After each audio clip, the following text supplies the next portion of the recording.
Lionel Messi ঠিকই খেললেন, কিন্তু রাঙাতে পারলেন না মায়ামির জার্সিতে শততম ম্যাচ। মেজর লিগ সকারে এক হতাশার দিনই পার করলো ইন্টার মায়ামি। এবার ঘরের মাঠে পরাজয়ের মুখ দেখল গিলেরমো হোয়েসের শিষ্যরা। মার্টিন ওহেদার অবিশ্বাস্য হ্যাট্রিকে নাটকীয় এক জয় তুলে নিয়েছে অরল্যান্ডো সিটি। ৩-০ গোলে পিছিয়ে থেকেও শেষ পর্যন্ত ৪-৩ ব্যবধানে হারিয়ে দিয়েছে হেরনদের, থামিয়ে দিয়েছে তাদের ১১ ম্যাচের অপরাজিত ধারা। নু স্টেডিয়ামে শুরুটা দারুণ করেছিল ইন্টার মায়ামি। লিওনেল মেসির ১ গোল ও ২ অ্যাসিস্টে প্রথমার্ধে ৩-০ ব্যবধানে এগিয়ে যায় স্বাগতিকরা।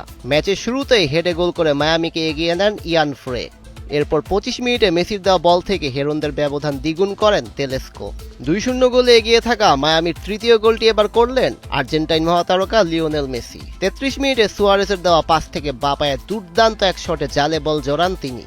নতুন স্টেডিয়ামে প্রথম জয়ের অপেক্ষাও যেন শেষ হতে চলছিল, কিন্তু ম্যাচের গল্প বদলে দেন অরল্যান্ডো উইঙ্গার মার্টিন ওহেদা। ৩৯ মিনিটে প্রথম গোল করে ব্যবধান কমান এই আর্জেন্টাইন। দ্বিতীয়ার্ধে আরও আক্রমণাত্মক হয়ে ওঠে লায়নরা। ৬৮ মিনিটে ওহেদা নিজের দ্বিতীয় গোল করলে ম্যাচে বেড়ে যায় উত্তেজনা।